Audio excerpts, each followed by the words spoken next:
J'ai eu 2 témoignages moi qui m'ont super fait plaisir. Un pote que j'ai pas vu depuis 30 ans, et il dit: «Salaud, tu m'as fait pleurer. À cause de toi, j'étais obligé d'appeler ma mère pour lui dire que je l'aime».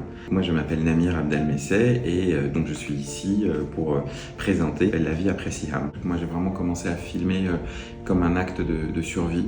Le jour de la mort de ma mère, quasiment, on avait déjà fait un autre film ensemble et il y avait une promesse que je lui avais faite qu'on ferait un autre film ensemble. Il y a une espèce de réflexe de survie de non, elle n'est pas morte, on va faire un autre film ensemble. Et puis après, j'ai enterré tout ça parce que j'ai pas vu la matière à un film. C'était trop intime, c'était trop personnel, c'était trop douloureux pour moi de revoir toutes ces images. Et c'est quelques années plus tard où un copain monteur qui passe à la maison et moi je lui dis que j'ai arrêté de faire des films, j'ai arrêté le cinéma. Je lui ai montré quelques images, justement des scènes que j'avais filmées au moment des funérailles et tout ça. Il m'a dit mais il y a un film. Le film raconte un processus d'évolution où j'ai des regrets par rapport à la mort de ma mère par exemple et j'aurais aimé lui dire ça, j'aurais aimé connaître son histoire et quelque chose qui est de l'ordre de vouloir retenir quelqu'un, de vouloir retenir une histoire et une forme de frustration et un rapport plus apaisé, on va dire, qui se joue avec mon père en fait, puisque ça raconte aussi le départ de mon père, ce film, et sa mort, avec quelque chose qui est plus de l'ordre de savoir dire au revoir.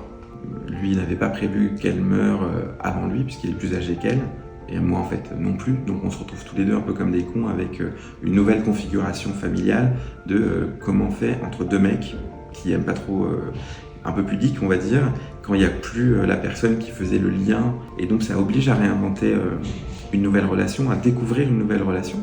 Et on s'est rencontrés en fait autrement après la mort de ma mère, et moi j'ai mis du temps à le comprendre. Il n'attendait rien de moi, donc j'ai pas à le forcer à oublier sa tristesse, ou à le forcer à aller mieux, ou à aller essayer de lui dire essaye d'être connecté à la vie. À un moment, s'il n'a plus envie, moi je suis assez grand aujourd'hui pour être capable de comprendre que j'ai pas à essayer de le forcer à aller bien et que je peux juste accepter de profiter des moments que j'ai avec lui et ça a changé quelque chose dans notre relation.